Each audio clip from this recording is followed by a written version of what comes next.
no, hindi lang yung mga contractors, dahil yung mga contractors ay mga tauhan din sila ng mga members of the House of Representatives. Kung maalala ninyo, meron akong ginawa na interview noon kung bakit ako umalis sa Department of Education. Binagyat ko doon na 2 tao lang ang nagde-decide sa budget ng Pilipinas.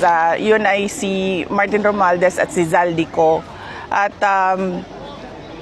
yung mga kasamahan nila o mga grupo nila, kasama din nila yon sa paghati-hati noong budget ng Pilipinas. Dahil nakita namin yon sa Department of Education, nabanggit namin yon kay BBM na ganun ang ginawa, pero noon ay wala siyang reaction.